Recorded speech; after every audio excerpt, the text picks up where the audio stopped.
Hello बच्चों, कैसे हैं आप? कैसे चल रही है आपकी पढ़ाई? आई होप आप क्या कर रहे हैं, अच्छी तरह से सब कुछ पढ़ रहे हैं। तो लास्ट लेक्चर में हमने स्केलर प्रोडक्ट के बारे में पढ़ा था। इस बार हम लोग क्या पढ़ेंगे? वेक्टर प्रोडक्ट के बारे में पढ़ेंगे। देखिए, वेक्टर प्रोडक्ट भी काफ़ी इजी होता है। वेक्टर प्रोडक्ट के बारे में अगर मैं आपको जानकारी दूँ तो वेक्टर प्रोडक्ट जैसे नाम से ही वेक्टर प्रोडक्ट है, तो क्या है कि इसका जो आंसर मिलेगा, प्रोडक्ट तो है, दो चीज़ों को मल्टीप्लाई तो करना है, पर यहाँ डायरेक्शन भी मैटर करती है। देखो, डायरेक्शन भी मैटर करती है। तो अगर आपको एक सिंपल सा मैं एग्जांपल दूं तो क्या होता है, आपने देखा होगा कि सपोज मान लो एक नट को अगर पंचर हो गया है तो नट को यानी टाइटन करने के लिए ऐसा एक क्या होता है, पंचर वगैरह निकालने के लिए ऐसा कोई एक इंस्ट्रूमेंट होता है, आपने देखा होगा। ठीक है, इसको ऐसे घुमाया जाता है। ठीक है, ऐसे घुमाया जाता है। बोलो, बात समझ में आ रही है? तो जैसे इसको मैं घुमाता हूं, हाँ, मैं घुमा तो इस डायरेक्शन में रहा हूं, तो ये नट कहां जाता है? या तो अंदर जाएगा। मान लो यहाँ तो ऐसे नट है, मैंने घुमाया तो वो अंदर अंदर जाएगा। अगर मैं क्या उल्टा घुमाऊं तो ये नट बाहर आता है। ठीक है, या तो अंदर जाएगा या तो बाहर आएगा। ये जो नट होते हैं, ये क्या होता है कि मान लो ये टॉर्क होता है। टॉर्क आपने देखा होगा। मान लो अगर एक बॉडी है, धीरे धीरे करके आप जिन लोगों ने नहीं पढ़ा है, तो अगर उस बॉडी पे दो फोर्सेस लगते हैं, ये है F और F, equal and opposite forces लगते हैं। जैसे मान लो कॉइन है, आप कैसे उड़ाते हो कॉइन को? दो इक्वल एंड ऑपोजिट फोर्सेस लगाते हो तो कॉइन ऐसे ऊपर उड़ता है, गोल गोल घूमता है। तो अगर ये two equal and opposite forces आप लगाओगे इसके ऊपर, तो ये क्या होते जाएगा? ये घूमेगा, बरोबर है। और ये कितने स्पीड से घूमेगा वो डिपेंड करता है फोर्स और इस परपेंडिकुलर डिस्टेंस पे। इसलिए देखो, हैंडल जो होते हैं डोर्स के, वो एकदम कॉर्नर पे होते हैं। तो टॉर्क आर क्या होता है? It is R cross F. R cross F यानी परपेंडिकुलर डिस्टेंस इनटू फोर्स होता है। बोलो, बात समझ में आ रही है? तो इसमें जो एक वेक्टर है वो ऐसा है, ए वेक्टर, और जो दूसरा वेक्टर है वो बी वेक्टर है। और मैं क्या कर रहा हूं, इसको घुमाऊंगा तो नट क्या होता है? अंदर जाता है। और इसको एंटी क्लॉकवाइज घुमाऊंगा तो नट ये क्या होता है? बाहर आता है। तो फिलहाल ये टॉर्क को भी आप भूल जाइए, पर आप एक समझते हो कि ये क्या है, फोर्स कैसे लगा है? ऐसा, ये लेंथ है रॉड की, फोर्स इसके ऊपर ऐसा लगा। ठीक है, मान लो ये फोर्स ऐसा लगा इसके ऊपर। ठीक है, तो इन दोनों के मल्टीप्लिकेशन का रिजल्ट है। पर इन दोनों के मल्टीप्लिकेशन का रिजल्ट कैसे है? जब मैं ए टू बी ऐसे घुमा रहा हूं तो रिजल्ट अंदर है, पर अगर मैं ऐसे रिवर्स घुमाऊंगा तो रिजल्ट बाहर है। यानी जो मेरे को रिजल्टेंट क्वांटिटी, फिजिकल क्वांटिटी, या तो नट अंदर जा रहा है या तो नट बाहर आ रहा है, पर मैं घुमा रहा कौन से प्लेन में हूं? ए टू बी घुमाता हूं या B to A.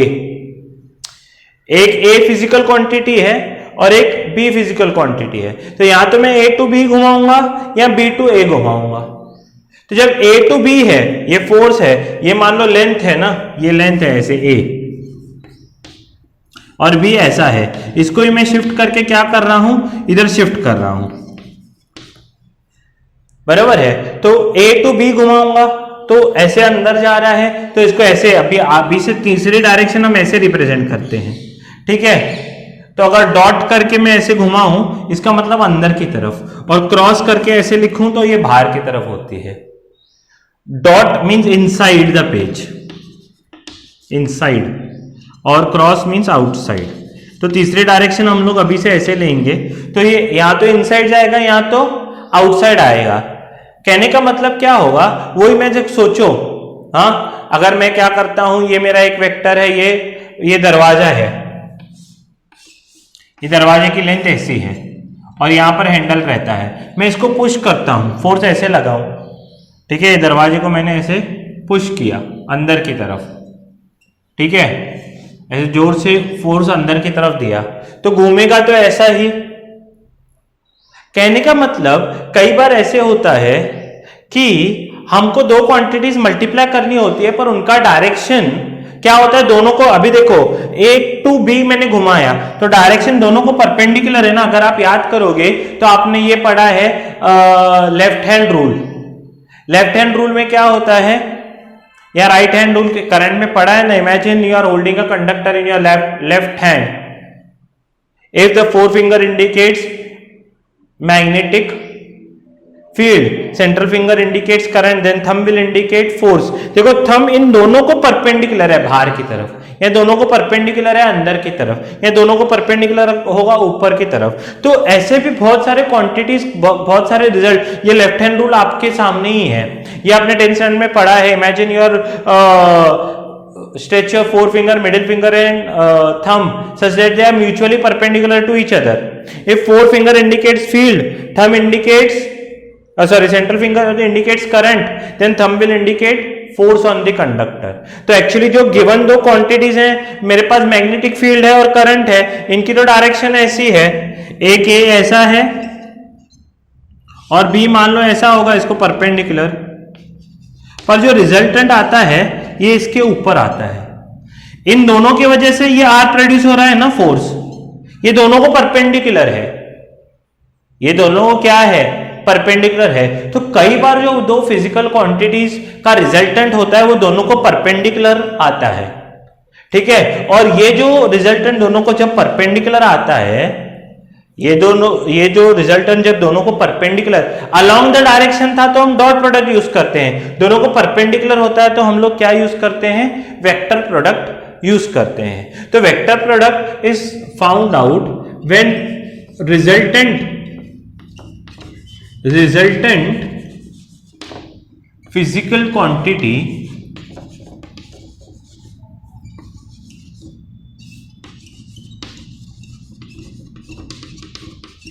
is perpendicular to both A bar and B bar।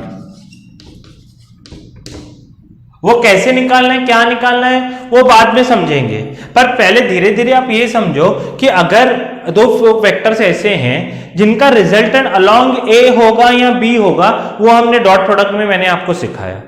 पर अगर दोनों का जो रिजल्टेंट फिजिकल क्वांटिटी है वो या तो ए को परपेंडिकुलर है या तो बी को यानी ए और बी दोनों को परपेंडिकुलर है, तो रिजल्टेंट जो फिजिकल क्वांटिटी होता है वो कैसे उसका रिजल्टेंट निकालेंगे, दोनों को मल्टीप्लाई करेंगे और उसको बोलते हैं वेक्टर प्रोडक्ट।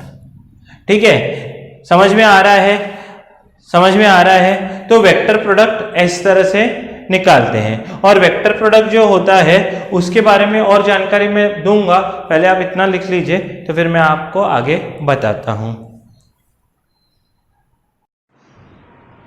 उसके बाद अगर वेक्टर प्रोडक्ट के बारे में हम लोग और जानकारी निकालने की कोशिश करें तो इट इज रिप्रेजेंटेड बाय इसको रिप्रेजेंट करते हैं by A bar cross B bar, इसको रिप्रेजेंट करते हैं A bar cross B bar. Sir इसकी वैल्यू कैसे आती है, इसकी वैल्यू सिंपली आती है A bar cross B bar equal to, जैसे उधर magnitude of A magnitude of B sine theta N cap. ये एन कैप क्यों है, डायरेक्शन के लिए, क्योंकि ये इसका जो आंसर होगा उसका आंसर कैसा था, स्केलर था, इसका आंसर हमेशा वेक्टर आएगा। सर फिर डायरेक्शन कैसे पता करेंगे, डायरेक्शन कैसे पता करेंगे वो मैं आपको बताता हूं। डायरेक्शन पता करने के लिए हम यूज करते हैं right hand thumb rule. Simple है, curl your fingers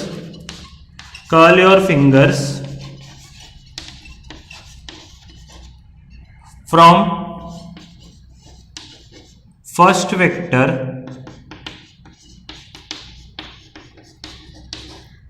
to second vector,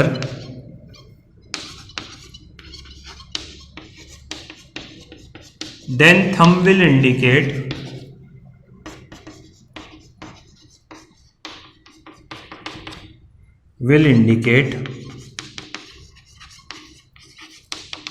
direction of thumb will indicate direction of resultant या रिजल्टेंट क्रॉस प्रोडक्ट। इसका मतलब क्या है सर? इसका मतलब क्या है मैं बताता हूं। देखो मान लो कि ये आपका ए वेक्टर था, ये आपका बी वेक्टर है, इन दोनों के बीच में एंगल थीटा है, ठीक है। तो ये क्या होगा, देखो ए, मेरे को अगर ए क्रॉस बी का डायरेक्शन देखना है, एक बार क्रॉस बी बार, तो ए ऐसा है, बी ऐसा है, ये ए है, ये बी है, तो ए से बी तक मुड़ेंगे ना, ए से बी करेंगे तो ए क्रॉस बी कहां आएगा, ऊपर, यानी इसका रिजल्टेंट ऐसे आएगा, ए क्रॉस बी, ठीक है। सर हमको बी क्रॉस ए निकालना होगा, ये मान लो आपका वही ए है, यही बी है, यही थीटा है, तो बी से ए पर आएंगे तो क्या होगा, बी बार क्रॉस ए बार। बोलो बात समझ में आ रही है? बी बार क्रॉस ए बार क्या होगा, नीचे होगा, ठीक है, समझ में आ रहा है। तो ए टू बी जाए तो थंब क्या होगा, ऊपर की तरफ था, तो ए क्रॉस बी ऊपर होगा, बी क्रॉस ए नीचे होगा। बोलो बात समझ में आ रही है? तो इस तरह से हम लोग ये क्या हो जाते हैं, निकाल सकते हैं। इसका मतलब सर फिर मैं ये समझूं कि A cross B is not equal to B cross A, 101%। A cross B और बी क्रॉस ए दोनों इक्वल होते ही नहीं है। ए क्रॉस बी और B cross A are not at all equal. बोलो बात समझ में आ रही है? उसके बाद अगर मैं बात करूं आपके थीटा की, तो थीटा के फिर से 3 केस होंगे। थीटा अगर 0 हो तो देखो सोचो, थीटा 0 कब होगा, जब वेक्टर्स पैरेलल होंगे, आपको पता है वेक्टर्स पैरेलल होंगे। तो वेक्टर्स पैरेलल यानी A cross B equal to क्या होगा, magnitude of A magnitude of B sine 0, और साइन 0 आया तो ओवरऑल आंसर 0। यानी सर वेक्टर्स पैरेलल होंगे तो क्रॉस प्रोडक्ट 0 आएगा। हाँ, if vectors are parallel A cross B is 0। उसके बाद अगर थीटा 90 आएगा, ठीक है, तो क्या होगा, 90 कब आता है, जब परपेंडिकुलर होंगे, तो ए क्रॉस बी का क्या होगा, magnitude of A magnitude of B sine 90। तो magnitude of A magnitude of B sine 90 का मतलब क्या है, 1। यानी तब ये जो ए क्रॉस बी है वो ए और बी का प्रोडक्ट होगा, यानी मैक्सिमम वैल्यू देगा हमको। तब ए क्रॉस बी तब क्या देता है, मैक्सिमम वैल्यू देता है। बोलो बात समझ में आ रही है? तो जब परपेंडिकुलर होंगे तो मैक्सिमम वैल्यू देगा, और जब 0 होगा तो 0 ही वैल्यू देगा।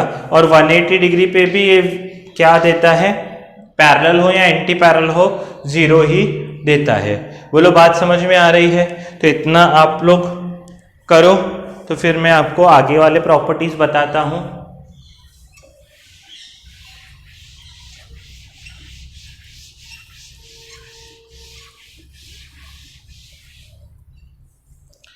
उसके बाद नेक्स्ट जो है सिंपल है, देखिए जैसे self cross product,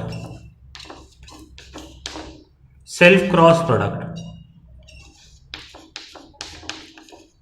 self cross product यानी जैसे ए बार क्रॉस ए बार, तो क्या लिखेंगे, देखो magnitude of A magnitude of A, जैसे यार magnitude of A magnitude of B sine theta है, तो magnitude of A magnitude of A, और थीटा क्या होगा सेल्फ क्रॉस प्रोडक्ट में, ए का ए के साथ एंगल कितना होता है, 0, तो साइन 0, यानी ओवरऑल आंसर 0 होगा ए बार क्रॉस ए बार का।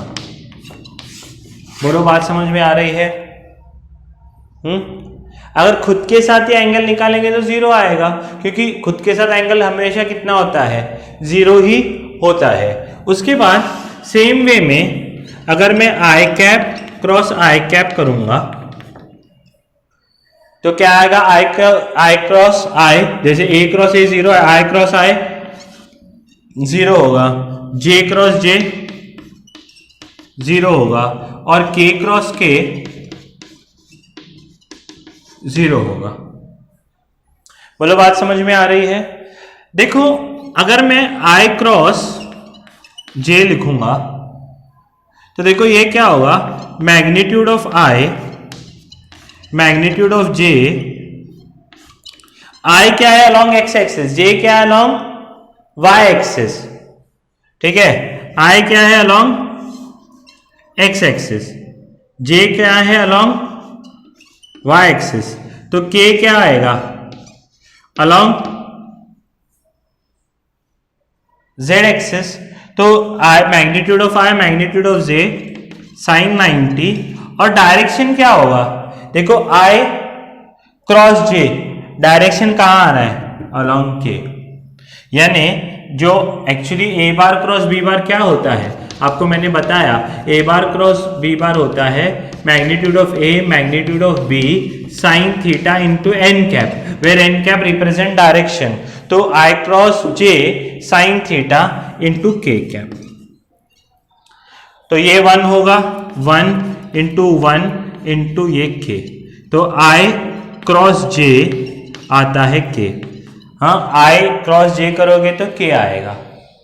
बोलो बात समझ में आ रही है? वैसे ही सोचो अभी आप लोग देखना, j cross k, j cap cross k cap, देखो j ऐसा है, ठीक है, j ऐसा है ऊपर, k बाहर की तरफ है, तो j क्रॉस k, j से k की तरफ आएंगे तो आंसर क्या आएगा i। बोलो बात समझ में आ रही है? तो आंसर क्या आएगा i, और k cross i, k cross i, k cross i, k ऐसा है बाहर की तरफ, क्रॉस i क्या आएगा j। सर थोड़ा कंफ्यूज हो रहा है सर, बहुत कंफ्यूज हो रहा है, क्या बोल रहे हो आप, कैसे समझ में नहीं आ रहा। देखो बहुत सिंपल है, आपको ये तो समझ गया कि i क्रॉस j, आप स्क्रीन पॉज करके आई होप यहाँ रिटर्न जाके पूरा लिख लीजिए, तो आपको ये तो समझ गया कि i क्रॉस j k आएगा, k cross j cross k i आएगा।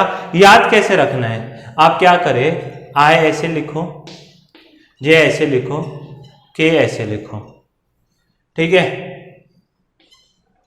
i j k, ठीक है। जब i से j जाते हैं,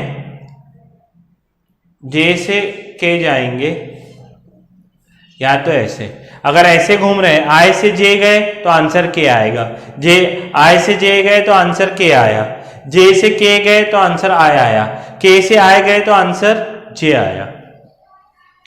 बोलो बात समझ में आ रही है? पर अगर मैं उल्टा घूमता हूं, i से k जाऊंगा तो उल्टा घूमू तो नेगेटिव आंसर आता है, ये नेगेटिव आंसर देगा मुझे।